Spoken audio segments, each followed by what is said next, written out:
Olá, tudo bem com vocês? O meu nome é Cleiton Silva, sou a voz do podcast Brasileiro Gringo. E eu sei que muitas pessoas perguntam, mas por que Brasileiro Gringo? Nós vivemos aqui na Europa já faz mais de 17 anos e muitas vezes que eu volto pro Brasil, sinceridade, eu me sinto um gringo pelo tempo que eu tô aqui. E esse podcast ele conta assim, a história de muitos brasileiros. Nós vamos trocar várias ideias, vamos bater um papo com vários brasileiros. E hoje nós temos aqui uma pessoa assim que eu conheci há algum tempo, bem legal, bem especial. Depois da vinheta nós vamos falar com a Ana. Solta a vinheta, por favor, Ana.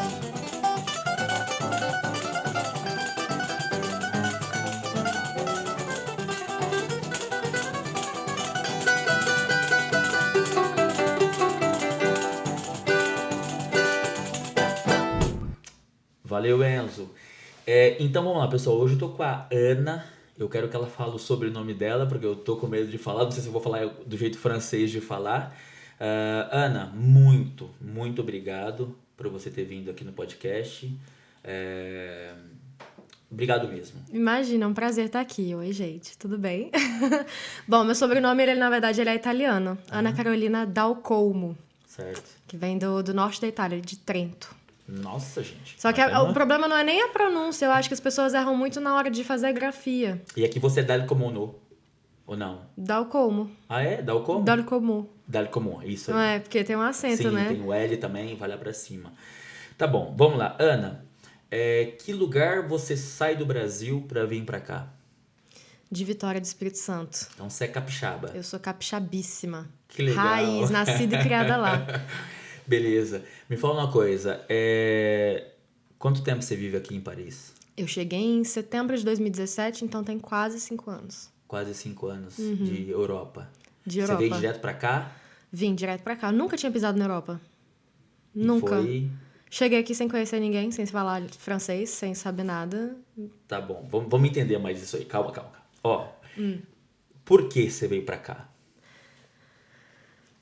Sempre foi uma vontade, assim. Eu sabia desde pequena que eu queria trabalhar com moda algum dia na vida. Sabia que eu não queria estilismo. Não queria criar roupa, não queria montar roupa, mas eu sabia que eu queria trabalhar com alguma coisa que tinha a ver com moda.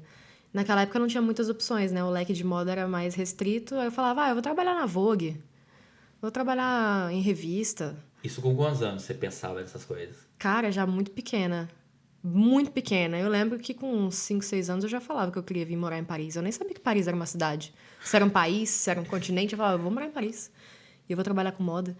Então, isso é uma coisa que é uma conversa que lá em casa era constante. Meus pais sabiam Normal. que eu vinha. Era normal. E eu lembro de abrir uma poupancinha, eu tinha 7 anos de idade. Caraca. Aham. Sonhou com o negócio. Sonhei. E aí, quando eu formei no ensino médio, eu era muito nova. E assim, menina privilegiada, garota de prédio, como chamava meu pai, né? Criada em prédio. Eu não tinha preparo mental nenhum para morar do outro lado do mundo. Então, foi um acordo que eu fiz com os meus pais. Vou fazer uma faculdade aqui, antes de ir para Paris, que tenha a ver com moda, que possa me abrir aí um leque de oportunidades grande. Então, eu optei por fazer publicidade e propaganda. E aí, depois, quando eu formei, foi quando eu realmente vim pra cá. E foi a melhor decisão que eu tive, assim, porque eu digo que a universidade, pra mim, foi um divisor de águas, né? A gente estava conversando um pouquinho antes do podcast e eu estudei numa escola particular onde eu vivia numa bolha muito privilegiada. E entrar numa universidade me botou pra fora dessa bolha, assim, sabe? Me apresentou muita coisa que eu não sei se eu teria capacidade mental de morar aqui sem ter feito a faculdade antes no Brasil, sabe? Que legal. Peraí, então deixa eu voltar rapidinho aqui. Volta. Você falou então que você veio pra cá sozinha. Assim, as minhas tias me trouxeram, passaram uma semana aqui comigo, mas Uma semana. Só. Vieram, passaram uma semana comigo, porque na verdade o que acontece? A minha tia é médica, né? E ela é bem conhecida no Brasil hoje por causa da questão do coronavírus, a Margarete Dal Colmo.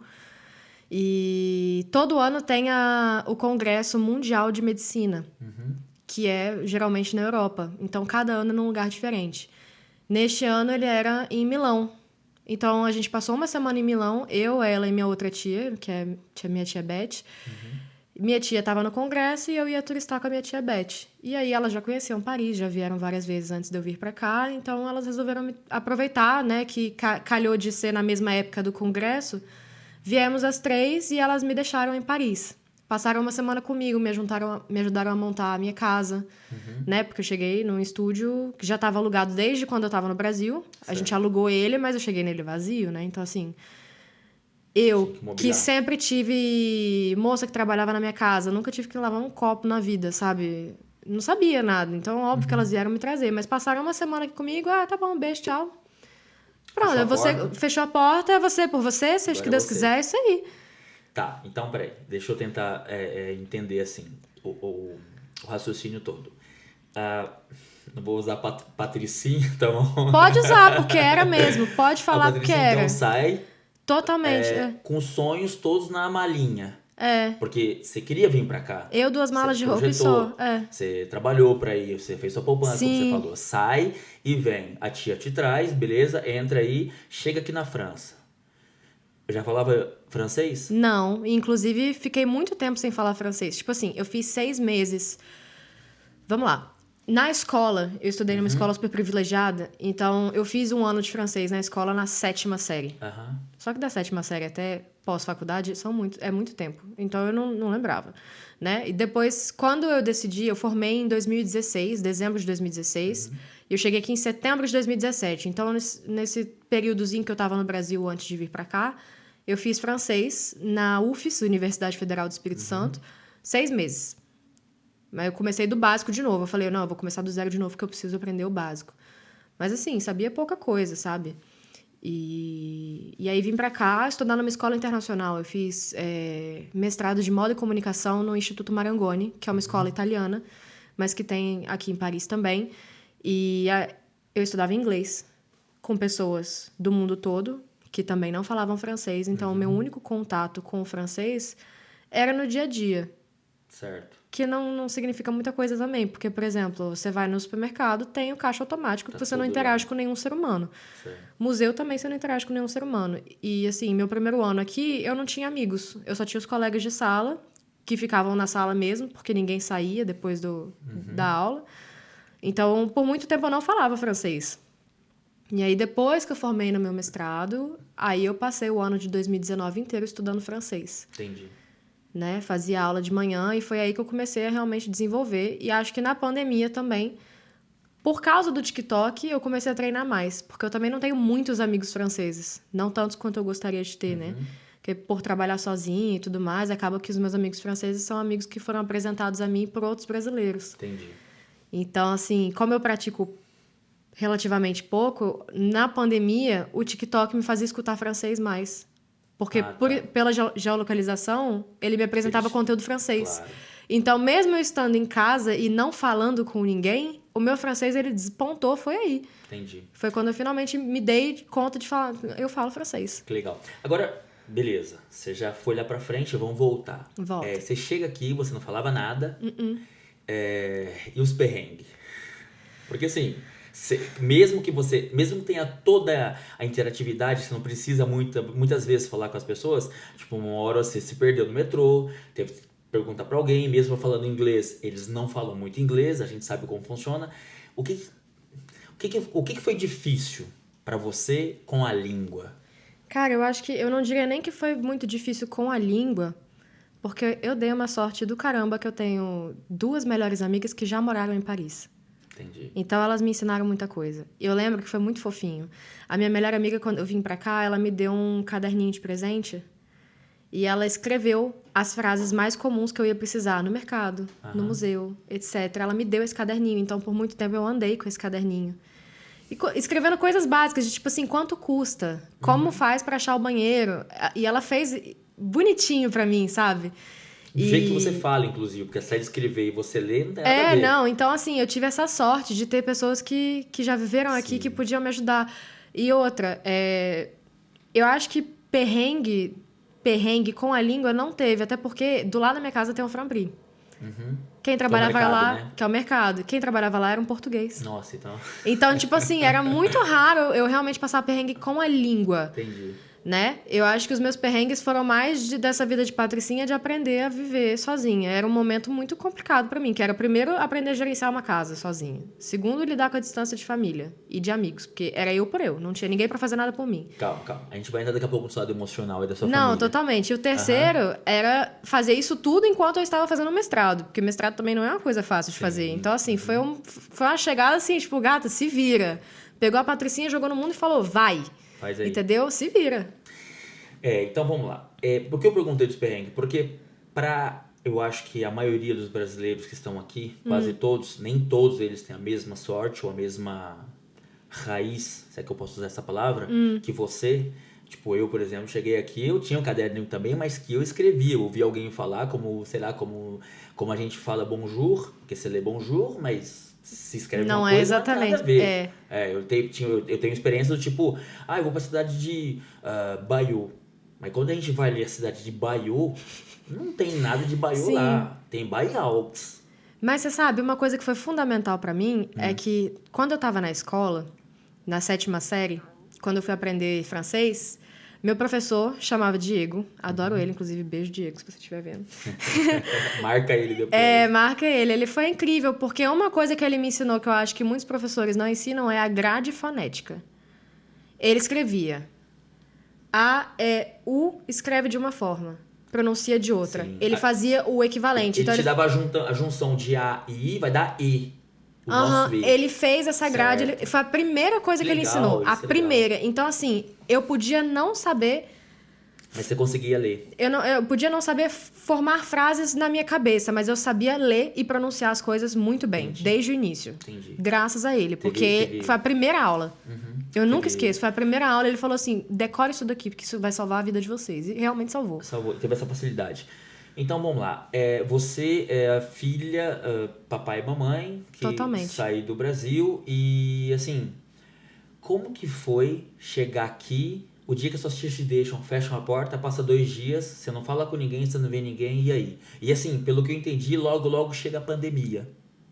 Até que não, porque eu cheguei em 2017. Depois. 2 anos depois. Mas beleza, vamos voltar então. Como que foi pra você desenvolver essa coisa de estar sozinha? Vou te dar um exemplo. Pra mim foi horrível. O povo que já viu outros vídeos, já viu falar que eu sou o maior chorão. Que eu chorei, porque assim, sempre fui muito ligado com a minha mãe, com meu pai, com meus irmãos. E quando eu cheguei, que eu tive que ligar pra eles e desligar o telefone e saber que eu tô a 9.000 quilômetros deles, e que eu não poderia voltar tão cedo, eu chorei pra caramba. Sim, eu sou chorona por natureza já. Eu choro com tudo. Choro com música, com filme. A minha família é toda manteiga. Toda manteiga, todo mundo. Então, chorar é uma coisa que pra mim não é um sofrimento. Tipo, eu tô botando pra fora. Certo. Mas, pra ser muito sincera com você, foi incrível. Porque eu acho que eu tinha esse sonho desde pequenininha, então chegar aqui foi tipo, cara, eu tô em casa. Tô aqui. Pela primeira vez eu tô em casa. Que da hora. E legal. Tipo assim, eu sempre, desde pequena, gostei muito de ficar sozinha. Eu tenho uma irmã, que é 10 anos mais velha que eu, só que ela saiu de casa muito cedo. É uma diferença enorme também, né? Eu tinha 6, 7 anos, ela com 16, 17, ela já foi pro Rio de Janeiro, morar na casa da minha tia, fazer 3º ano, cursinho e faculdade, e nunca mais voltou. Então eu fui praticamente criada em casa, filha única. Eu gostava muito de ficar sozinha. E eu venho de uma família onde meus pais, eles prezam muito pela privacidade. Então, assim, se eu fechasse a porta e falasse, gente, licença, quero ficar sozinha... Então, está no lugar certo, então. Cara, eles deixavam. Então, assim, pra mim foi ótimo. Foi um senso de liberdade muito grande, que é aquela frase famosa, né, de internet, assim, que o povo fala, né? Você decide se ficar sozinho é solidão ou liberdade. E pra mim sempre foi liberdade. Entendi. Eu sempre amei muito ficar sozinha. E também, sabendo que eu tenho internet, posso ligar pra minha mãe quando eu quiser. Meus amigos, quando eu quiser. Cara, não foi tão difícil assim quanto as pessoas dizem pra mim, né? Tipo, eu já conversei com várias pessoas e muita gente diz que é muito difícil. Eu sou muito família, eu sou muito próxima dos meus amigos, mas isso nunca deixou de existir. Por exemplo, tem quase 5 anos que eu tô aqui, eu nunca perdi um parabéns de aniversário dos meus amigos. Sempre tá enviando e tal. Não, enviando não. Liga, né? Eu falo, me liga por FaceTime na hora do parabéns. Entendi. Eu nunca perdi um. Eu ligo e eu fico lá, eu canto parabéns. Igual uma idiota, com o celular ali, eu sozinha, assim, eu cantando parabéns. Mas eu faço questão, sabe? Eu acho que esse afastamento, ele é só uma questão de geolocalização, sabe? É corpo. o coração tá sempre tá lá, entendeu? Deixa eu te dar um ponto, assim, que a gente não falou. Eu era chorão em 2005, tá bom? Onde não tinha tudo que nós temos hoje. Certamente. Eu tinha que ir num lugar, comprar o cartão, ir lá no orelhão, colocar, ligar lá na casa da minha mãe. Nossa, sim, deve ser muito mais E complicado. não tinha ninguém, fechou a porta. Quer dizer, tinha alguém, sempre tive o colinho da minha mulher, entendeu? Mas tipo assim, é a minha família, a minha mãe, meu pai, meus irmãos, eu sou colado, eu sou com eles o tempo inteiro. Então, por isso que eu tô te falando, que pra mim, lá naquela época, em 2005, foi complicado, porque não tinha comunicação. Orkut, essas paradas estavam começando a aparecer. E nem todo mundo tinha. Não, pais... com certeza isso foi mais difícil. Foi Mas eu bem acho que você complicado. tem um lado... que você tem uma vantagem que eu não tive, que é uma coisa que eu converso muito com os meus amigos. Porque a maioria deles aqui veio com ou ficou com alguém aqui, né? E é muito diferente você ser uma pessoa que veio com um namorado ou está com um namorado, de você ser uma pessoa verdadeiramente, tipo, solteira, sozinha. Né? Que é uma coisa que eu explicava para os meus amigos, tipo assim, ok, minha família me ajuda, né? No caso, quando eu cheguei como estudante, ajudava e tal, mas, tipo assim, se eu gerenciasse meu dinheiro mal e o dinheiro acabasse, você paga por isso. Eu não posso pedir pro meu namorado comprar comida da minha casa, né? Porque eu cheguei solteira, eu cheguei sozinha. Então, assim, é diferente. Se eu não tiver... Se eu perdi o dinheiro e eu não tenho dinheiro pra pagar aluguel, eu não tenho dinheiro pra pagar aluguel. É com você. Sou eu e eu. Certo. Não tem, né? Óbvio que teve ajuda da minha família e tal, mas assim, eu sabia que pra eles também, tipo, minha família não é rica, né? Classe média, mas, tipo, você bancar uma pessoa em euro vivendo em real é bem complicado, né? Então, assim, eu sabia que, tipo, eles mandavam dinheiro, mas o dinheiro não sobrava. Então, assim, eu era orgulhosa o suficiente de, tipo assim, fiz merda, gastei o dinheiro, não vou pedir mais. E eu não pedia, sabe? Então, assim... Totalmente, mas, tipo assim, meus perrengues eram mais assim, sabe? De aprender a lidar com dinheiro. Nunca precisou. Entendeu? Nunca precisei. Então, assim, foi também um momento de reajuste. E... Tá. Mas totalmente. Outra pessoa. Me fala uma coisa. Cultura francesa. Porque assim, a gente tá falando sobre amadurecimento, a gente tá falando sobre crescer, tem uma predisposição pro crescimento, é óbvio. Eu, particularmente, eu acho que eu tive um crescimento muito grande, conhecendo um pouquinho mais da cultura francesa, da história francesa, daquilo como eles são, a educação. Como a Ana hoje enxerga essa cultura? Como que você vê isso? Porque tem uma diferença enorme. Você tá aqui 5 anos. Tem, assim... Eu não sei, porque, assim, na minha casa... É o que a gente estava conversando antes do podcast começar. Na minha casa, a educação sempre foi, tipo, primordial. Por favor, obrigado, desculpa, com licença, bom dia. Isso é obrigatório na minha casa. Sempre foi. Então, eu sentia que era diferente no sentido de... As pessoas aqui me falam, por favor, obrigado, desculpa, com licença, de volta. Entendeu? Exato. E no Brasil não tem muito disso. É tipo, me passa isso aí, sabe? E no Brasil é normal. E então, eu acho que nesse sentido, eu me dei muito bem, assim, com a cultura francesa. Mais especificamente a cultura parisiense, porque o parisiense, eu não sei se você concorda comigo, mas eu sinto que eles têm muito uma mentalidade, tipo assim, cada um por si. Você quer? Faz você. Eu sempre fui essa pessoa, né? Que é uma coisa que, tipo... Mano, eu tô lá, eu vou fazer o meu e é isso aí, sabe? Tem que fazer, é eu e pronto. Eles são bem assim mesmo. Eu sou muito essa pessoa de, tipo assim, tem que fazer, vai lá e faz, sabe? Tá. Sem esperar os outros e sem ficar dependendo de outra pessoa também. Então, eu acho que é muito disso. Você é capixaba, come-se muito bem no Espírito Santo. Eu tenho família lá e eu posso te falar que eu sei como funciona. Minha terrinha. Você chegou aqui, são outras comidas. O que você gosta? O que você aprendeu a comer aqui? O que você experimentou? O que foi pra você? Putz, isso aqui eu gostei desse negócio. Que a gente não tem no Brasil, por exemplo. Cara, uma coisa que eu como aqui que me surpreendeu, que eu achei que eu não fosse gostar, foi escargot, por exemplo. Sério?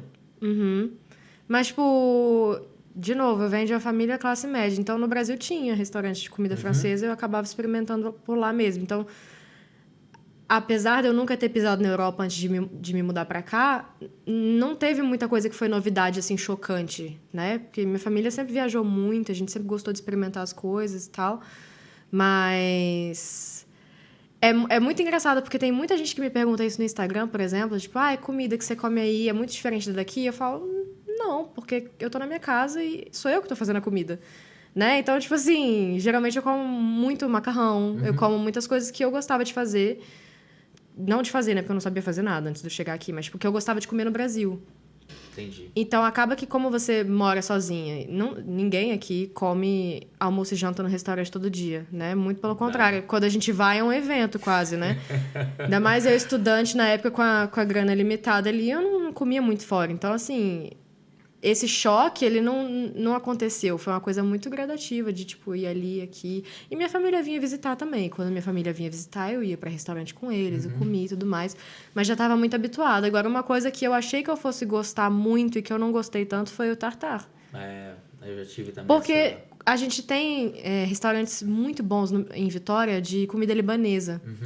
E eu adoro quibe cru. Então, eu achei que eu fosse gostar mais do tartar, mas não tem muito a ver, assim, sei lá. É igual o quibe. Já comeu um quibe libanês daqui? Então, porque ele é vermelho também, né? No Brasil, o quibe ele tem um pouco mais de... É triguilho que chama? Exatamente. Então, ele é um pouquinho mais moreninho, né? Ele é mais marronzinho. É diferente o gosto. O tempero também é diferente do nosso. Totalmente. É diferente. Eu experimentei também. Isso eu senti aqui, porque a comida aqui não tem muito sal quanto no Brasil.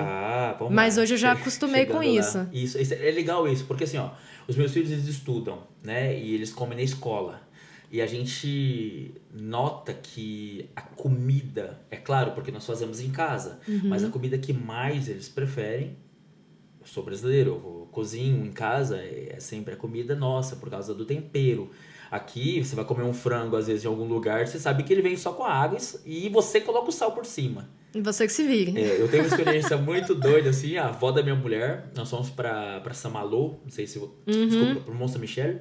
Sim. Nós fomos pro Mont Saint-Michel com ela, a gente tava acampado ali, e chegou no momento, falei assim, Dona Luísa, um abraço pra senhora, saudade, tá bom? Um abração mesmo, de verdade. Ela vai ver isso que você já me falou no Instagram. Ai, filho, quando tiver eu quero ver. Eu falei, então tá bom, vou falar da senhora aqui. E chegou, a gente foi no restaurante com ela, muito gostoso você levar alguém no restaurante e falar assim, vó, eu chamo ela de vó também, vamos comer aqui no restaurante francês pra você ver como que é o negócio. Ela falou assim, então tá bom, filho, vamos lá. Aí nós entramos, a Tata escolheu o que ela queria, eu falei, senhora, vó, o que a senhora quer? Ai, filho, tem um monte de coisa aqui que eu não... Ela usa esses termos, assim, sabe? Ai, filho, tem um monte de coisa aqui que eu não sei nem o que é. Olha isso aqui. Mas olha só, mas uma coisa é você falar francês, outra coisa é você saber ler cardápio em francês. Sim. Não, são duas coisas completamente... Não fica rindo não, porque é igualzinho.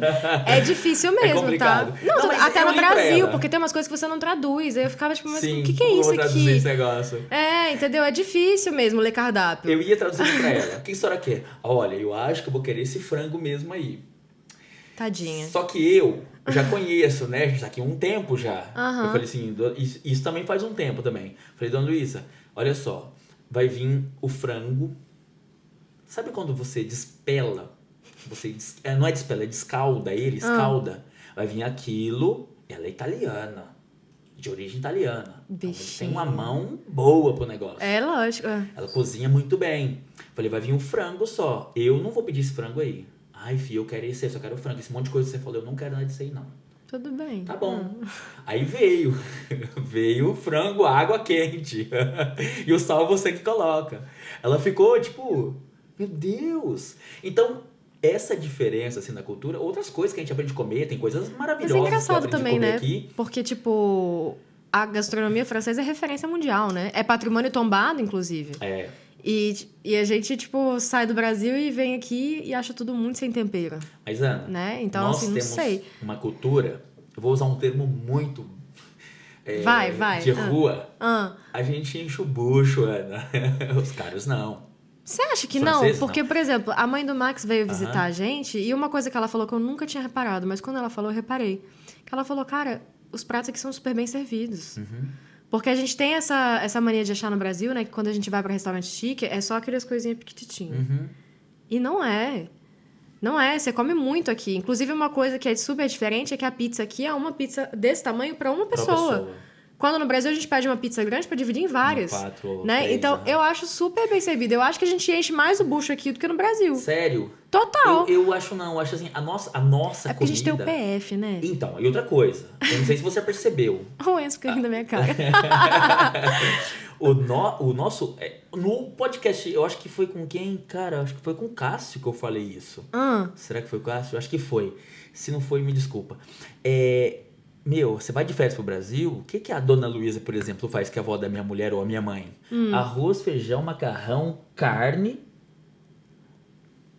É isso que a gente come. Já viu um prato francês?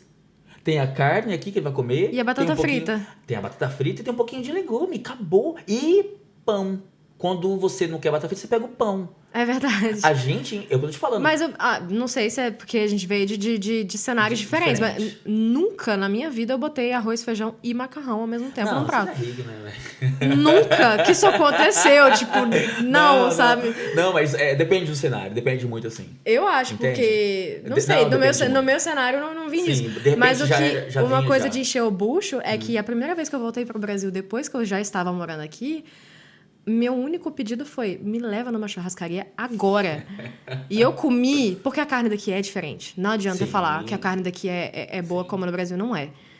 E eu lembro, olha, uma coisa muito engraçada que eu nunca contei, mas porque no Brasil a gente tá acostumado a comer carne almoço e janta. Pelo menos na minha casa sempre foi almoço e janta. Meu pai era um dinossauro, né? Ele comia carne a rodo. Então, assim, era carne almoço e janta. E quando eu cheguei aqui, tava com as minhas tias, restaurante, beleza, pipipi, popopó. Quando elas foram embora, a Patricinha não sabia cozinhar nada. Nossa. E comprar carne é caro. Sim. E eu ainda tava lá com dinheiro, né, pra passar o mês, eu não sabia gerenciar meu dinheiro ainda, eu tava com medo de fazer compras caras. Eu não vou comprar carne, até porque eu não vou saber fazer. Tem mais esse problema. Foram as primeiras 2 semanas da minha vida que eu passei sem comer carne. Meu corpo tremia de abstinência. Nossa.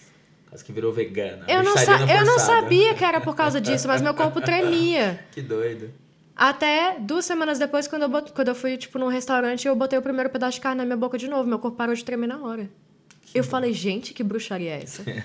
Foi carne. muito estranho, mas não é gostosa como no Brasil. E isso me fez muita falta. Entendi. A carne daqui realmente não me apetece tanto. O que é até bom num certo ponto, porque, assim, eu deveria, como muita gente deveria, ser vegana. Porque eu sei das problematizações todas, né? Eu sou a louca do documentário e eu adoro ver documentário sobre tudo. Especialmente sobre comida, né? Então, assim, não só por ter dó da vaquinha nem nada, mas tipo, eu sei que faz bem pro meio ambiente quando a gente não come, né? Então, o lado positivo é que a carne aqui não é boa o suficiente para eu comer a carne com frequência. Então, eu acabei virando praticamente vegetariana.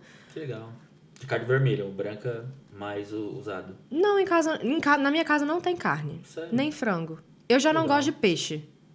Não como peixe. Como todos os outros frutos do mar. Não é? Mas eu traumatizei com peixe. Entendi. Porque meu pai, ele me acordava cedo pra ir pra feira com ele. E vinha aquele cheiro do peixe da feira. E o peixe ficava morto, né? Vários, me olhando. Porque ninguém tira o olho do peixe, né? Então ficava aquele monte de olho. Abertão. Imagina, eu com 5 anos eu ficava olhando e o peixe me encarando. A gente batia um sério ali de 10 minutos enquanto meu pai conversava com um amigo dele da feira. Aí aquilo me traumatizou. Mas eu como todos os outros frutos do mar. Mas não é uma coisa que eu compro pra minha casa, entendeu? Na minha casa entra mais outras comidas, né? Especialmente macarrão, mas tipo legumes e tal. Eu como super bem. Do que a carne em si. Então, assim, o lado positivo da carne daqui não ser tão boa é que eu diminui muito meu consumo de carne. Hoje é só quando eu vou ao restaurante. Entendi. Falando em comida, ô Enzo, vamos falar do patrocinador aí, cara? Se você puder colocar aí o @. Pessoal, hoje nós comemos aqui pão de queijo. Brigadeiro. Nós comemos brigadeiro e tinha bolo de milho. Que eu não provei ainda, eu vou provar depois. Tá. Dona Tata, muito obrigado, tá bom? Pelo patrocínio, muito obrigado por toda vez que as pessoas vêm aqui, a gente come pra caramba, né? Dona Tata, eu te amo. Esteja registrado esse momento. Eu te amo muito. Meu estômago também te ama muito. Eu tenho uma pergunta pra você. Como é viver com a Dona Tata e ter acesso a esse tipo de comida todos os dias? Porque eu não sei se eu tenho psicológico pra isso. Vamos lá. Maturidade. Eu não teria. Vamos lá. Tem uma coisa muito legal nisso aí. Eu não sou assim tão ligado nos doces. Eu gosto de doce. Só que Tá assim, vendo? Deus não dá asa à cobra. às Fosse vezes eu. ela tá experimentando alguma coisa que ela tem que fazer. Entendeu? E aí ela fala assim, amor, experimenta isso aqui pra mim, por favor. Aí eu já falo... Aí eu já experimentei um pouquinho só e acabou. E já acha bom. Graça. Entende? Mas assim, é pouquíssimo mesmo. Eu sou do salgado, entendeu? Eu sou da coisa mais Não, pro salgado sal, também é bom, pro mas... sal. Não, mas eu não sou tão assim. Mas Tipo, ela também faz coxinha, pão de queijo. Opa, ela... E aí, como é viver com acesso a isso? Eu vou... Gente, imagina, é o sonho de toda criança. É tipo uma festa de criança todos os dias na sua casa. Os meus filhos que eu diga, então, Pra ele... Nossa, eles devem ter uma infância muito feliz, cara. A gente controla, senão meio que... Lógico, né? Mas... Senão meio que fica perdido. Mas enfim, ó, pessoal, pra quem não conhece ainda, Dona Tata, tem um arroba, vai estar em algum lugar aí na tela. Vai lá, segue a Dona Tata. E para aqueles que querem fazer encomenda, arroba Dona Tata, tá bom? Em todas as redes sociais você encontra ela. Obrigado mesmo, Dona Tata. O bolo é bom. O bolo é muito bom. Ô, Ana, falando em trabalho, bom, nós entendemos então todo o seu percurso aqui. O que você faz hoje? Você tá naquilo que você sonhou, conseguiu se... eu ia falar engajar, mas não posso usar essa palavra, tá bom? Conseguiu entrar dentro daquilo que você fez. O que você faz hoje? Aproveita, Enzo, aí você então tá com a arroba da Ana, que ela vai falar quem que ela... Eu sei, né? Porque a gente É se mais conhece. difícil falar o que eu não faço. faço. Porque hoje eu mexo com um monte de coisa, né? Assim, eu comecei formada em publicidade e propaganda. Então, naturalmente, eu me especializei em mídias sociais. E o meu mestrado aqui em Paris foi de mídias sociais para marcas de moda e beleza. Então, é um nicho legal. bem específico da internet, né? Então, a princípio, gerencio marcas de moda e beleza no Instagram.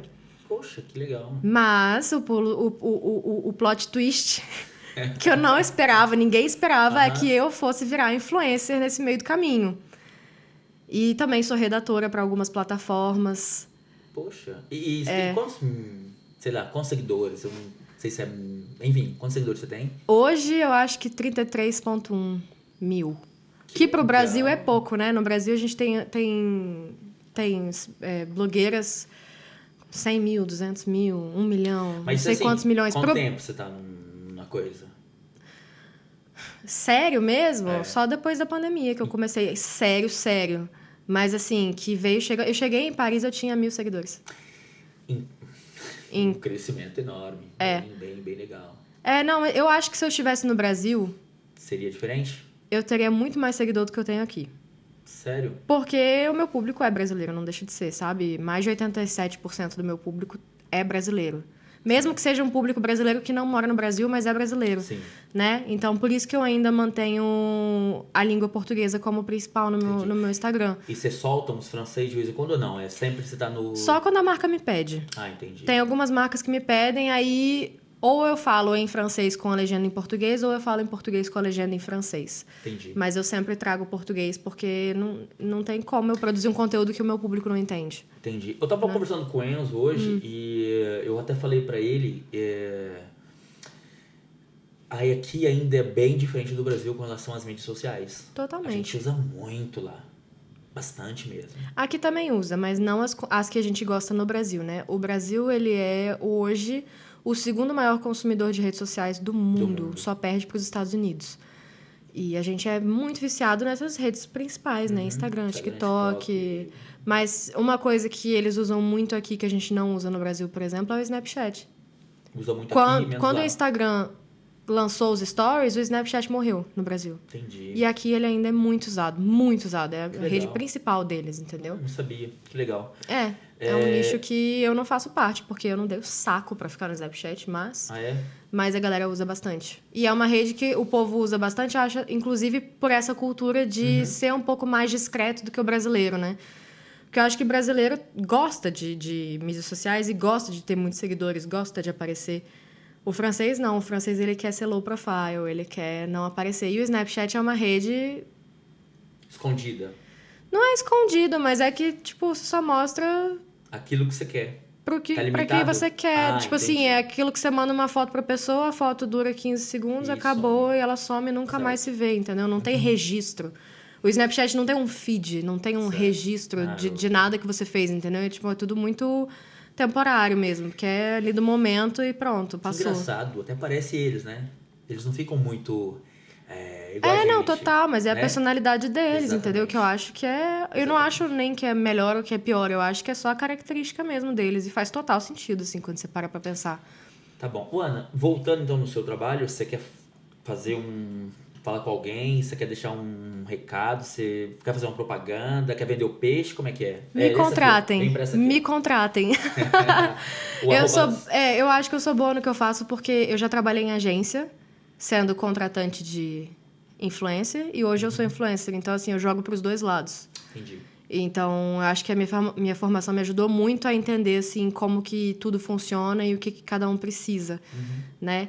E eu sei vender o peixe muito bem, né? Vi de virar influencer, modéstia à parte, mas assim, eu faço meu trabalho, eu levo ele muito a sério.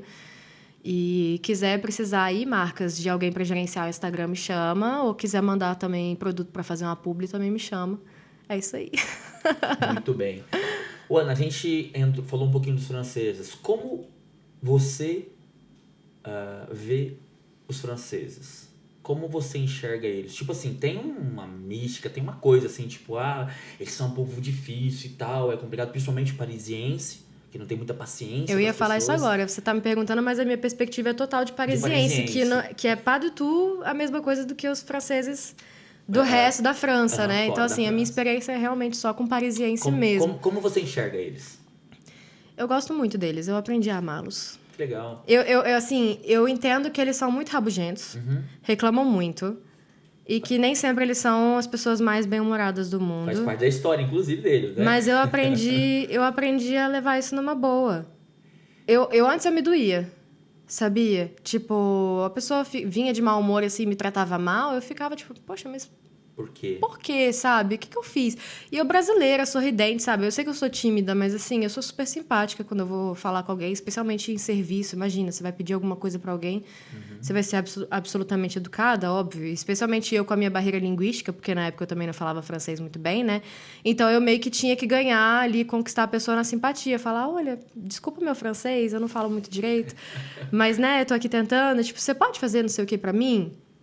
Então, assim, quando a pessoa vinha de mau humor, às vezes eu me doía, eu falava, poxa, mas sabe, por quê? E aí, depois de anos de experiência aqui na França e anos de terapia também, eu aprendi a não levar muito pro lado pessoal, que isso vai pra minha vida toda. Eu era uma pessoa que eu levava tudo pro lado pessoal. Achava que era com você só. E não era nem só com os franceses, às vezes, tipo, meus amigos, não tá me respondendo no WhatsApp. E eu me ofendia, eu achava que era comigo. Por que essa pessoa não quer falar comigo? Ela me odeia, sabe, assim...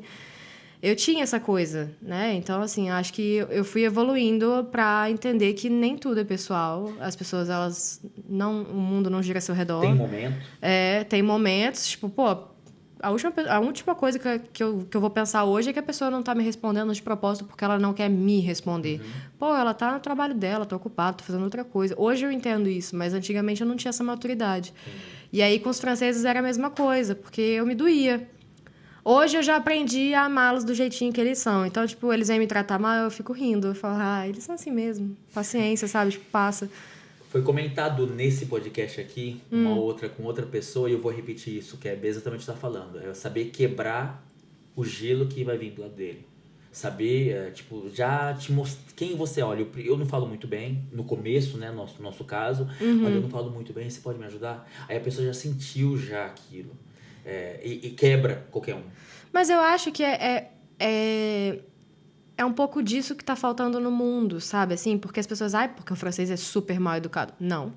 O francês é muito bem educado. Inclusive, eles são mais educados do que nós brasileiros, nesse sentido de dizer, por favor, obrigado, né? Essa cordialidade, formalidade, eles têm com todo mundo. E forte. Isso é regra, né? Mas eu entendo o lado deles hoje, quando chega, por exemplo, um americano aqui e não fala nem bonjour. Tipo, bonjour não é uma palavra difícil de se pronunciar. No mínimo, né? Você falaria bonjour. O mínimo, tipo, você tá no país que a pessoa só fala francês, entendeu? Você não pode assumir que ela vá falar outra língua. Entendo que estamos em Paris, Paris é super turístico, beleza. Capital do mundo, posso dizer assim? Total, porque é o lugar mais turístico do mundo, de qualquer forma, né? Mais visitado. Mas eu acho assim... O mínimo que a pessoa pode fazer é tentar se introduzir um tiquinho, Cara, um bonjour já basta, sabe? Você não é obrigado a saber francês, mas a pessoa também não é obrigada a saber falar inglês. Claro, você tá no país dela. Você tá no país dá dela. Pra entender, dá pra Entendeu? entender. Então, assim, hoje eu entendo isso, porque as pessoas, porque o francês é muito mal educado. Não, não é. Mas eu também ficaria puta se alguém no Brasil chegasse falando alemão comigo, presumindo que eu sei falar alemão e que eu vou ajudar ele em alemão.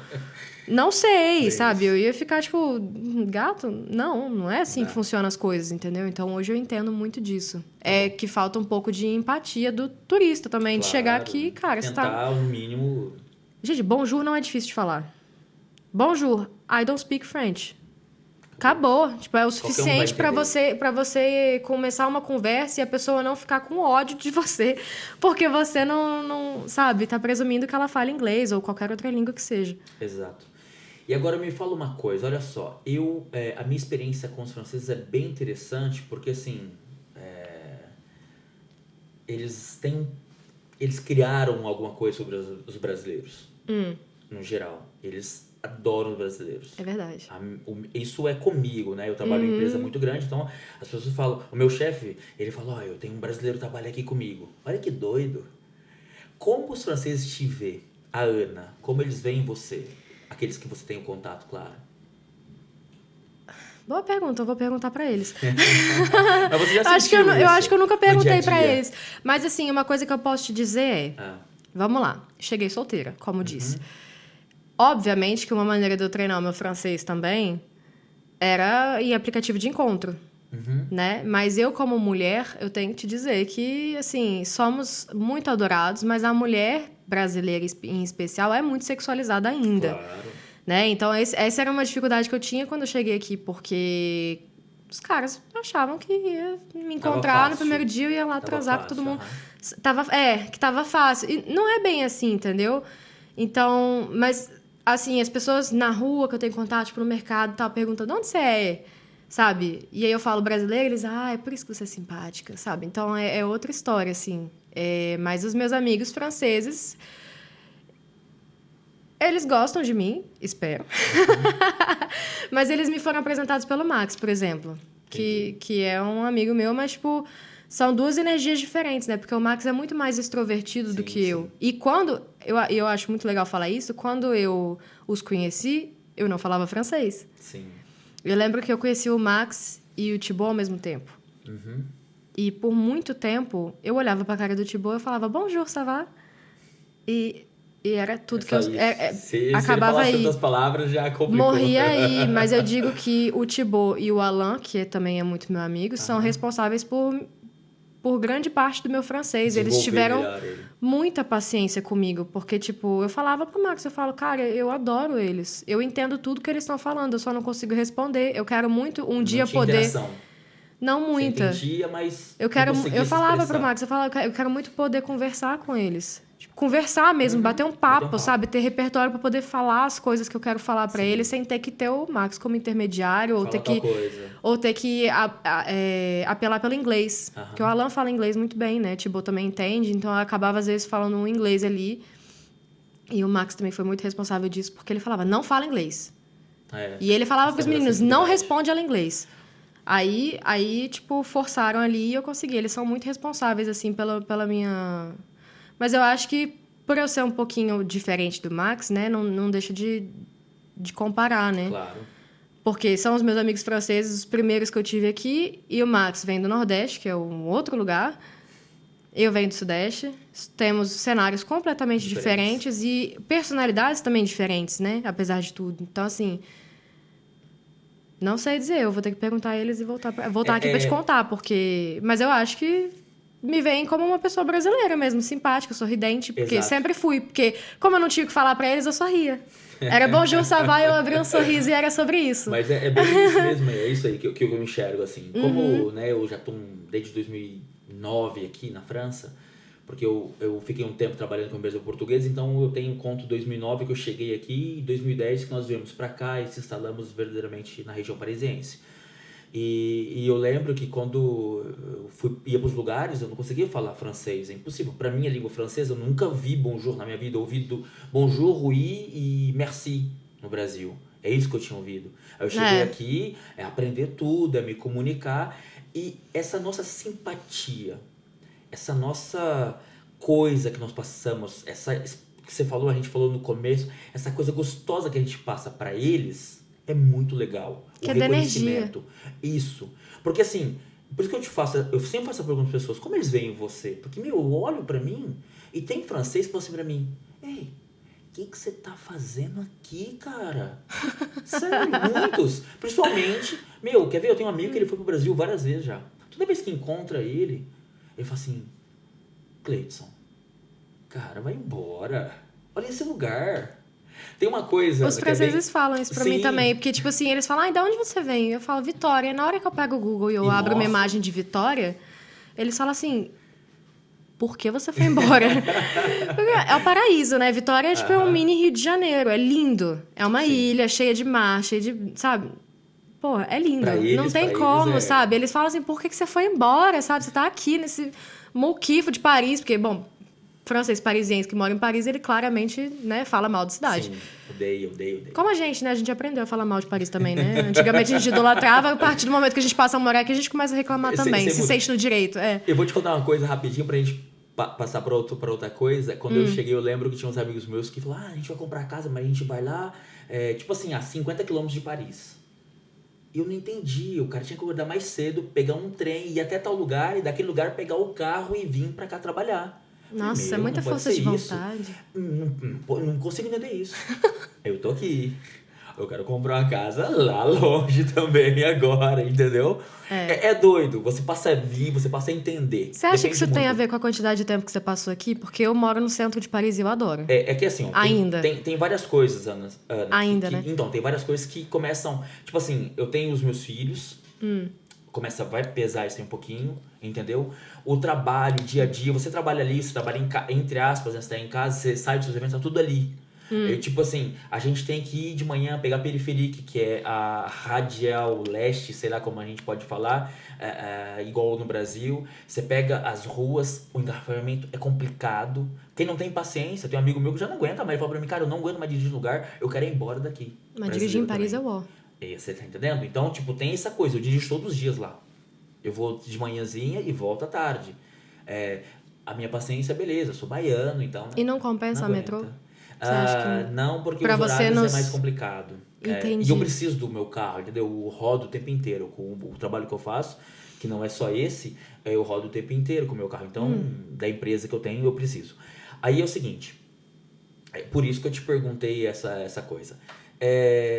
Você vem de um lugar quente, e chegou aqui, e como que é o frio pra você? Porque todo mundo pergunta, e aí o frio e tal. De vez em quando eu posto umas fotos ou uns vídeos da neve e tal. Como que é pra você? Eu acho que, assim, podemos começar. Eu tô de manga curta aqui, caramba, tô com calor, porque já começou a esquentar nesse lugar. Eu não gosto do calor daqui. Sim. Não é que eu não gosto. Pra mim não é o melhor do mundo. Não, o calor daqui é vergonhoso, Exatamente. assim. E o frio, como que foi pra você?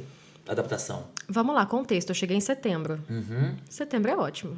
Tá delicioso. Setembro é ar-condicionado. Tá delicioso. Eu falava, gente, é como estar no ar-condicionado a céu aberto, né? Tipo, 16 graus. Falava, tudo. Eu amava.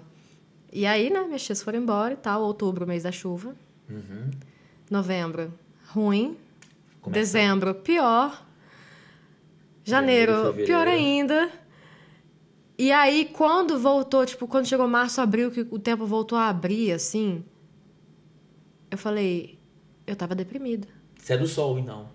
Eu não sabia que eu tava deprimida, eu só percebi depois, entendeu? Tipo, mas assim, não é questão de ser do sol. Eu acho que eu sou do meio termo. Pra mim, a primavera é a melhor época. Sim. Eu acho que esse tempo que a gente tá aqui agora, pra mais fica ruim, pra menos também não, sabe? É igual aquele meme, né? 0 graus tá ótimo, nem frio nem calor. Não, tô brincando. Eu sou desse aí, ó. Eu sou desse. Sério, eu sou do frio. Eu odeio o frio. Eu odeio com todas as minhas forças. Eu odeio a neve. Sério? Cara, a neve de Paris. E a neve, quando você vai esquiar, aquela coisa que você vê bonitinho, monta um boneco de neve ali, é até divertidinho. Mas, Ana, deixa eu te Mas explicar. é num contexto de férias. Você acordar no frio, na neve, pra andar, e aquela neve de Paris que é feia, suja, cinza, ali não rola, entendeu? Eu falo, se tá nevando, eu prefiro estar na minha casa, tirar uma foto do telhado branquinho, postar no Instagram e voltar a dormir. Entendi. Meu relacionamento com a neve é esse, no máximo. Entendeu? Eu detesto frio. Mas Eu passei as minhas primeiras caniculas aqui. Que é o calor insuportável, né? A canicula é um calor... Eu achei que eu fosse ter que devolver meu passaporte brasileiro, que eu falei que pode xingar? Eu falava, que porra é essa? Que eu tô passando mal de calor. Eu não entendia, e realmente o calor... Bom, eu sou de Vitória é ilha, tem vento, mar, tropical, sabe? Então, úmido. assim, e é preparado pro calor, entendeu? Tem ar-condicionado em tudo quanto é lugar. Aqui, você morando, numa chambre de bonne, né? O último andar, telhado. Sol, de 6 da manhã Paris. até as 11 da noite. Torando. E o calor daqui é diferente, porque o calor daqui ele não é um calor, ele é calor. Ele vem do chão, bafo também. parece que ele tá saindo do inferno. Ele é e seco. subindo. Ele é seco. Cara, Isso é faz mal pra horrível. gente. E eu passo mal todo verão. Eu passo mal mesmo, de ficar com febre, de vomitar. Eu passo mal. Então, assim, é horrível, mas eu prefiro o calor ainda do que o frio. Eu prefiro passar mal de calor do que ficar no frio, porque o frio tem uma coisa que você põe roupa e você não tem o que fazer. Não tem o que fazer. O calor, você toma um banho gelado, sei lá, sabe? Você se vira. O frio, tipo... E aí fica aquela coisa, tira casaco, põe casaco, aí camadas, e eu tenho cabelo comprido, aí você põe o cachecol, aí o cabelo vai pra Nárnia, porque ele se embola nas camadas, aí você chega em casa, tá tudo embolado. É doido. Aí o rosto seca todo. Não, é muita roupa. Você vai fazer um xixi, cara, você tem que tirar 3 calças. Você fala, porra, que função pra fazer um xixi, sabe? Aí você senta no vaso, o vaso tá gelado. Não gosto Nossa, é sério? Não. É isso do frio. Não. Deixa eu te perguntar uma coisa. Então, vamos lá. Um ponto negativo, não vale o frio? Não pode ser o frio. Da Europa, nesse tempo que você tá aqui. Ponto negativo. Tô pensando.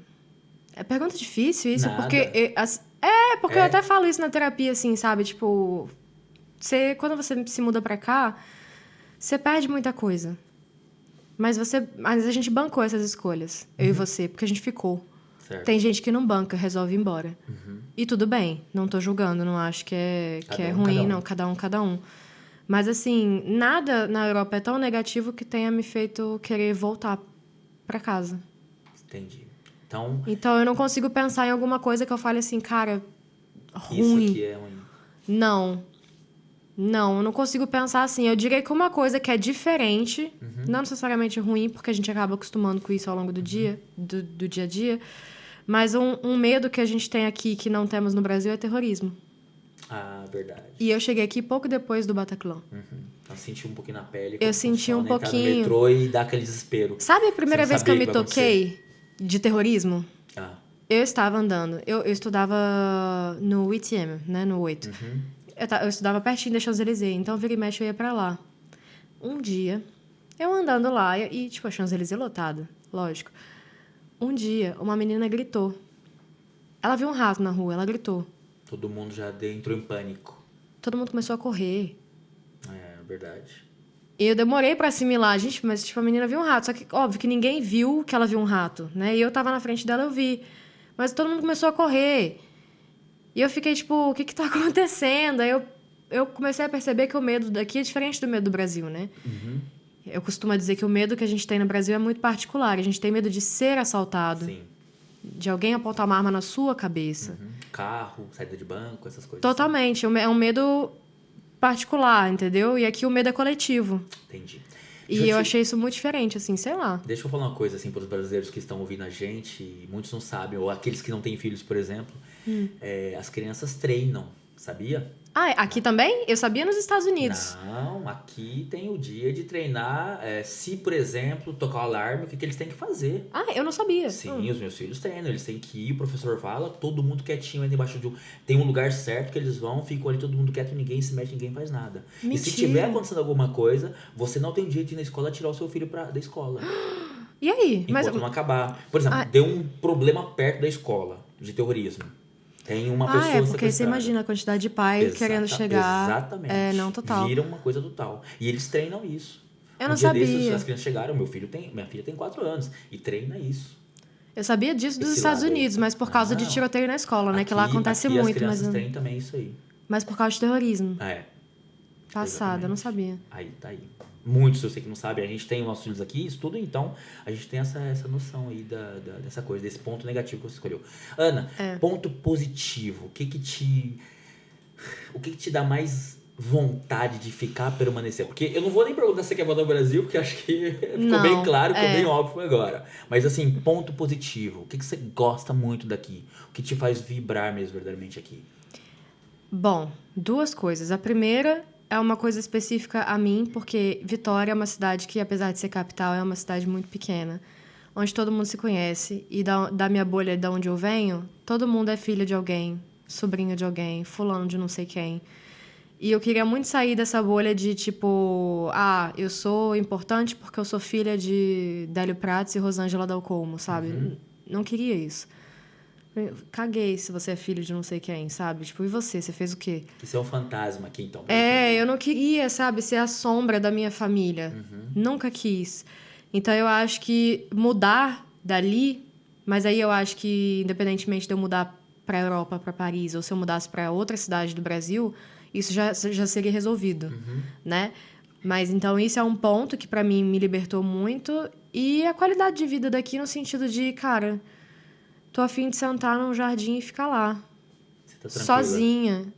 Eu tô de boa. Vou com meu fone de ouvido, meu celular, eu tô ótima, sabe? Essa qualidade de vida, assim, é muito... Eu me sinto muito livre aqui, sabe? Em todos os aspectos. De ser quem eu sou, sem depender da sombra de ninguém. E de poder transitar pela cidade a pé, sabe? Poder aproveitar verdadeiramente a cidade. Eu não fazia isso em Vitória. Mas Só andava de sempre carro. o medo e tal, aquela coisa. Sabe? Então eu acho que a segurança e a qualidade de vida daqui são coisas que, pra mim, Não tem como. não tem volta, sabe? Entendi. Sim, isso aí acho que é bem... É um consenso, né? Isso aí não tem como a gente... E também virou um pouco meu xodó, né? Tipo, fui eu que vim sozinha e fiz a minha vida aqui. É meu. Não é do meu pai, não é da minha mãe, não é da minha tia, não é do Max, não é de ninguém. É meu. Tá, tem uma música assim que eu gosto, eu ouvi algumas vezes, eu vou citar ela agora, que eu vou parafrasear um pouquinho assim. O melhor peixe é aquele que você pesca. A melhor caça é aquela que você caça. É isso. Você entrou dentro do negócio, falou, bom, tô aqui, tudo que tá aqui eu conquistei, a Ana que tem então seguidores, eu conquistei, batalhando sozinha, e essa aqui é a parada. De repente, acho que esse é um dos prazeres maiores, né? O resultado, né, Ana, daquilo que você sonhou. Eu achei, sabe o que eu acho interessante? E até assim? do caráter mesmo, de quem eu me tornei, porque eu cheguei aqui uma pessoa e eu me tornei outra. Esses dias foi muito bonitinho, porque eu tava com a Isa, né, fazendo as minhas unhas. Isa, minha primeira amiga aqui de Paris. Isa, te amo. Qual câmera que eu falo, a editora ali?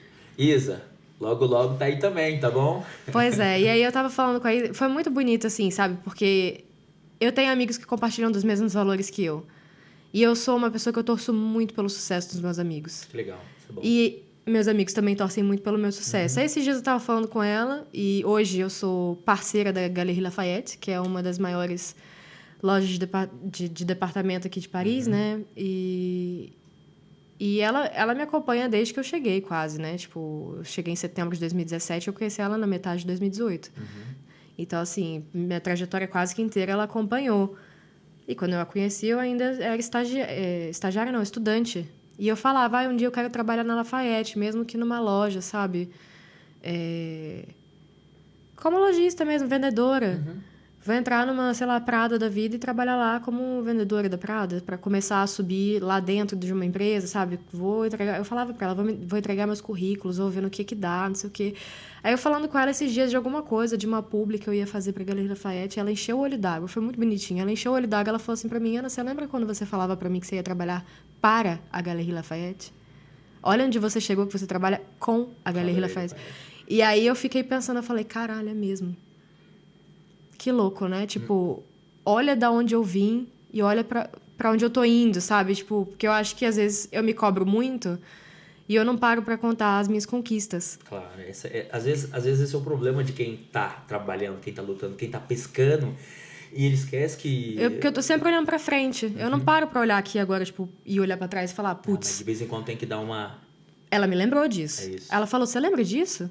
Aí eu fiquei assim, eu falei, caramba, é mesmo, sabe? Que massa, né? Então, não sei, eu sinto muito orgulho de mim mesma, assim, sabe? Quando eu paro pra olhar pra trás e vejo aquela menina, Patricinha, que chegou aqui, que não sabia fritar um ovo, Entendeu? E a mulher que eu me tornei, né? Tipo, cheguei aqui com 22, eu tô com 27 agora, e aí? Legal. Né? Então, eu acho que isso é muito especial, assim. Sim. Eu não abriria mão disso por nada. Sabe que a gente tem vários amigos que tá agendado e tal, que vão vir aqui também, que tem história, assim, bem bacana, assim, sabe? Que saiu do Brasil, de repente não tem a história que você tem. É claro, cada um com a sua importância, mas saíram no Brasil e chegaram aqui. E, meu, brasileiro eu gosto, eu vou repetir isso aqui de novo. Brasileiro é uma raça que eu aprendi a olhar de uma maneira, assim, muito especial. Eu vejo a história das pessoas, meu, eu conheço um monte de gente, eu me contando, olha, eu cheguei aqui, a Isa, por exemplo, chegou aqui também, não era esse o ramo dela, e hoje cresceu, tem um negócio bem legal, tá, né, tem uma estabilidade. Eu olho a história do Natata, meu, a história dela pra mim é incrível, assim, como que a pessoa começa a fazer as coisas, entendeu? Através de um problema que você teve, você, meu, tem que fazer um negócio, nós tem que se virar aqui, nós tá aqui. Você não tem outra escolha. E tem vários, assim, vários. A gente vai contar isso aí com o decorrer do tempo desses brasileiros. Ana, a gente tá chegando do fim, agora me fala uma coisa. Eu tenho certeza que você tem amigos que falam assim, ai, Ana, como que é aí e tal? O que você acha? Eu posso um dia aí? Qual que é o seu conselho para alguém que tá pensando ou já pensou em sair um dia do Brasil? Por exemplo, eu sei que tem gente que é muito mais... sofreu muito para estar aqui, né? Foi sofrido a pessoa chegar aqui sem... A gente pode falar sem problema, mas sem documentos, trabalhando com português, trabalhando com outros imigrantes, teve uma vida muito complicada, muito difícil. E muitos desses falam para mim, não, cara, eu não aconselho ninguém para vir para cá. Para ter o que eu tenho, não quero. Ou por passar por onde eu passei, eu não quero. Como que você aconselharia, por exemplo, eu ligo um dia, sou amigo seu do Brasil, Espírito Santo, telefone toca, 0, sei lá o quê. Ana, ó, tô querendo para ir aí. O que você falaria para mim? Vem. Assim? Eu tenho um amigo que o sonho dele é morar em Portugal. Aham. Ele é um dos meus melhores amigos. Ele é o meu melhor amigo. E ele sonha em ser chefe de gastronomia em Portugal. Isso é um sonho que ele tem há muitos anos. Também como eu, assim, parece. Tipo, desde pequenininho. E eu falo pra ele, não pensa. Se você parar pra pensar, se eu tivesse parado pra pensar, eu não tinha vindo. Porque eu também não tive noção, assim, da coragem que eu tive quando eu vim. As pessoas precisaram me contar que eu fui corajosa pra eu entender que eu fui corajosa. Porque pra mim foi algo tão natural de, tipo, pegar... Mas, claro, também falando de um lugar de privilégio que meus pais puderam bancar e me apoiar, né? Mas eu não pensei em todos os aniversários que eu ia perder, todos os natais que eu ia passar sozinha.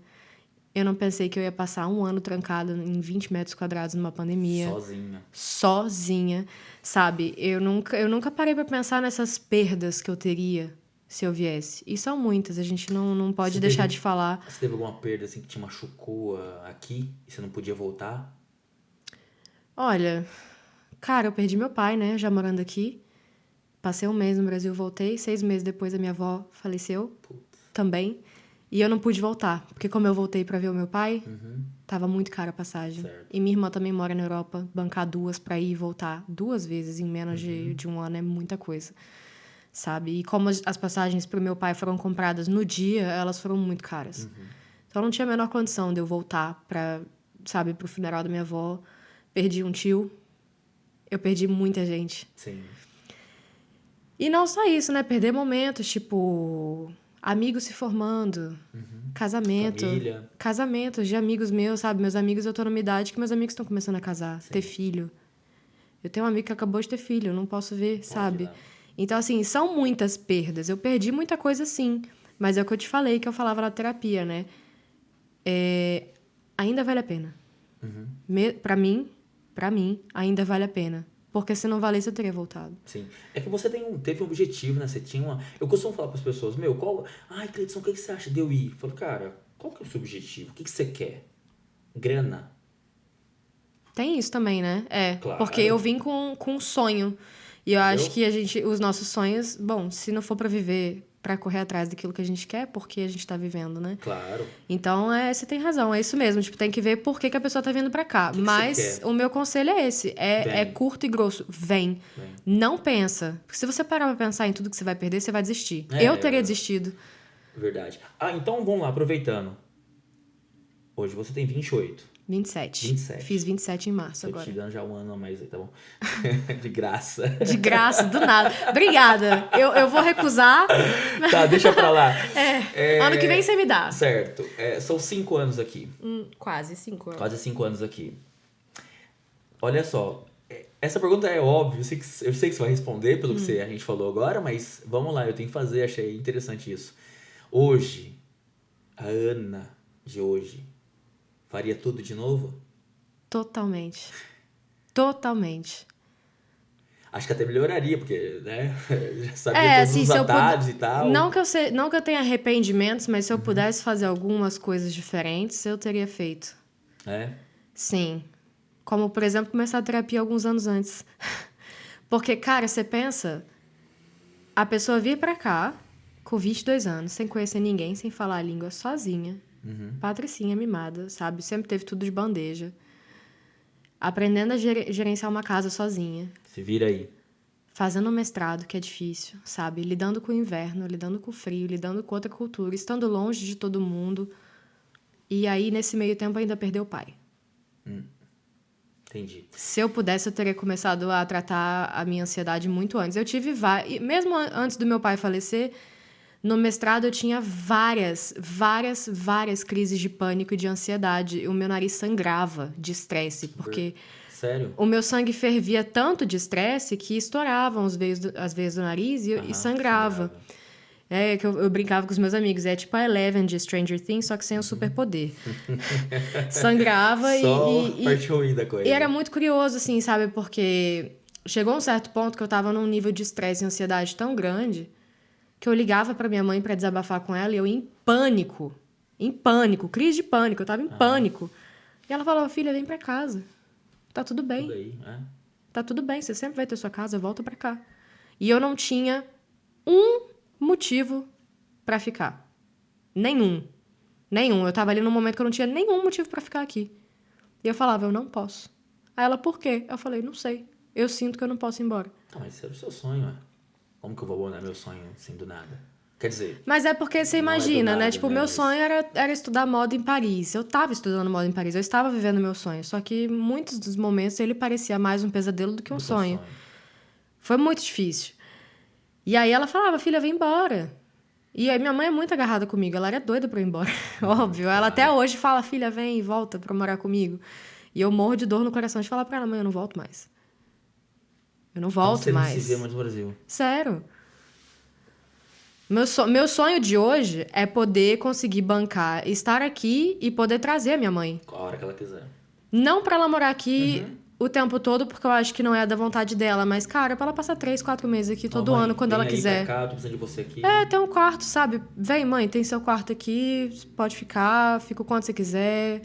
Sabe, poder retribuir tudo que ela fez por mim, ela, minha família, minha tia especialmente também, que ajudou muito, sabe? Poder bancar, falar assim, mãe, tô com saudade de você, tá aqui a passagem, vem. Tá no caminho, né? Vamos chegar lá. É isso aí. De pouquinho em pouquinho a gente vai. É isso aí, é assim que eu vejo muito assim, sabe? Nós temos histórias diferentes, eu e você. A minha é bem diferente da sua, mas eu acho que o caminho, traçar o andar e o atrás, acho que é parecido. Entendeu? Você tem um sonho. O foco é parecido. Entendeu? Você tem um sonho de fazer alguma coisa, eu quero fazer isso aqui. E eu, vindo de outra sociedade, de outra cultura, entre aspas, né? De uma outra realidade, tem igual você. Eu falo, mãe, vem pra cá. Ai, filho, nossa, o frio. Minha mãe veio no frio aqui, ela odiou, assim. Mas muito, eu acho que eu assim. tive também um privilégio de ter pais que apoiaram meus sonhos. Legal. Porque eu sei que tem muita gente que cresce com pais que rola uma pressão. Tipo, não, você vai fazer medicina? Vai fazer... Cara, meus pais, os dois advogados, os dois formados em direito. Meu avô advogado, minha tia médica, minha irmã psicóloga. Aí chega eu, do nada, eu vou fazer moda. Sabe, assim? E, tipo, eu ouvi de várias mães de amigas, né? Quando eu era pequenininha, e as mães das amigas perguntavam, o que você quer fazer? Eu falava, eu vou fazer moda. Muitas delas falavam, vai passar fome. Moda não era uma coisa prestigiada, né? Antigamente, ainda mais porque quando eu era novinha não existia essa coisa louca da rede social também, né? Então, assim, é claro que a visão era muito diferente. E meus pais sempre bancaram os meus sonhos no sentido, não no sentido financeiro, mas no sentido de apoiar mesmo, de falar, não, você é muito criativa e você tem que fazer o que você quer, o que você ama, sabe? Então eu acho que pra mim não foi difícil pensar no meu sonho, porque eles sempre apoiaram tanto que pra mim foi uma coisa automática. É isso que eu quero fazer, então eu vou fazer. Entendi. E eu fui lá e fiz. É isso aí. Não teve muito raciocínio por trás, sabe? Tá. Colocou na cabeça, foi e tá indo. Tanto é que eu te falei, não parei pra pensar. Hoje, eu fico perguntando. Eu pergunto pra minha mãe, como que você deixou uma menina de 22 anos se mudar pro outro lado do mundo, Sozinha. sem saber falar francês, sozinha, sem ter um amigo, uma família, nada, sem fritar um ovo? Como que você deixou? Mas sabe, Né? mas sabe o que eu tenho aprendido com o tempo? Com meus filhos, estudando, aprendendo um pouquinho mais para poder tentar ser um pai melhor? Não do que alguém, mas melhor comigo mesmo. Do que si mesma. Nós criamos pessoas pro mundo. Foi o que ela me disse. Ela falou, filha, Nós você é temos pro que mundo. criar pro mundo. Porque assim, Ana, uma hora ou outra, nossos pais, o seu, infelizmente, parte. E aí nós temos que encarar tudo aí sozinho, ó. Foi. E se não tiver uma boa formação, uma boa base, como que faz? Não, e eu lembro que meu pai ele falava assim pra mim, filha, tudo que eu posso te dar, eu te dou em vida. E deu. Não, e ele falava, quando eu morrer não tem herança. É só o que tá aqui, ó, que ninguém pode te roubar isso daqui. Sabe o que eu aprendi, eu falo pro Theo, pros meus filhos hoje? Aprendi de uma música, assim, uma música que muitas pessoas vão olhar, nossa, sério? De um rap. Do Emicida. Falo pra ele, filho, tudo que nós tem, é bem assim, eu falei pra ele. Tudo que nós tem, mano, é nós. É isso. O que vai ficar gravado nos meus filhos, quem quer? Eu. Não é um dia que eu poderia dar pra ele, não é um dia que... Não. Tá isso aí, ó. Falou pra ele. Tudo que nós tem, cara, é nós. Exato. Só isso nós tem. Foi por isso que eu formei no mestrado, sabia? Porque eu tava deprê. Tinha acabado de perder meu pai, já tinha aquelas crises de pânico todas, né? Tava longe da minha mãe no momento mais difícil dela. Mas eu falava assim, cara, foi o último investimento que meu pai fez pra mim. Então, assim... Tem que valer a pena. Eu fiz a minha tese em 72 horas. Que legal. Doido. Por livre e espontânea pressão. Porque eu falei assim, eu vou terminar, eu vou formar nessa... Eu falava, não por mim. Porque por mim hoje eu teria desistido. Por ele. Claro. É o resultado, eu costumo dizer isso. Você é o resultado daquilo que seus pais fizeram por você. Tá sendo. Totalmente. Tá sendo aí. Exatamente. Meu, que legal. Ana, de verdade mesmo, a gente tem que acabar. Muito obrigado. Eu que agradeço. Foi muito legal aqui conversar com você, como tem sido com os outros. Eu não posso falar assim só de você, mas foi um bate-papo muito legal. As pessoas que você vai linkar, né, na sua rede social, vai ver essa pessoa que eles não veem no dia a dia. É verdade, porque eu falo pouquíssimo da minha vida, assim, das minhas vivências. Entendeu? Dessa emoção, dessa coisa mais aflorada, eles não veem. As pessoas veem muito... Eu costumo rir, porque assim, todo mundo vê muito do que foi postado. Mas pra postar, teve um caminho. É lógico, entendeu? Óbvio. Tem toda uma vida por trás, né? Exato, Aquilo que eu exato. posto é só o conteúdo, a minha vida não tá lá. E quem vê você em Paris e com toda a coisa Acha e que foi tal, fácil. Entendeu? Tem uma história por trás. Tem. E né? eu mesma costumava a menosprezar muito a minha história, porque não é uma história de superação. Eu não vim de um ambiente difícil, né? Eu tive todo o suporte. Então eu desmerecia muito as minhas conquistas porque eu achava que era minha obrigação. Certo. Conquistar tudo aquilo. Porque eu tive todo o suporte, então o mínimo que eu posso fazer é suceder, ser bem-sucedida. Né? Eu demorei pra aceitar que não, cara. Foi difícil sim, e eu fiz as minhas coisas, sabe? Talvez não tão difícil quanto foi pra você, por exemplo, mas, tipo, cada um sabe onde o calo aperta, né? Então, eu também tive meus momentos e hoje eu posso dizer que eu tenho orgulho mesmo de tudo que aconteceu. Quando aperta, quando a água bate na bunda, como diz o outro, nós somos todos iguais. Exato. Já percebeu isso aí? Totalmente. Meu pai falava, a água quando bate na bunda a gente aprende a nadar. Da onde eu vim e olha de onde você veio. A água bateu na bunda, você aprendeu a falar francês, teve que aprender. Eu tive que aprender também. É lógico. Entendeu? Tá batalhando. Tô batalhando. Tamo aí. É isso aí. Meu, mais uma vez, brigadão mesmo. Obrigada a tá você. bom? Obrigada, Enzo, também. O Enzo tá aí. Enzo, é verdade. Enzo, corta pra aquela câmera ali. Nossa, eu sempre tive uma vontade de fazer esse negócio. Corta aquela câmera ali, ó. Pessoal, Tadinho. mais uma vez, o Brasileiro Gringo agradece então aqui a Ana por esse bate-papo muito legal, muito informante também que nós tivemos aqui. Que bom. Né, bastante informação para o Brasil, para o pessoal que está aqui.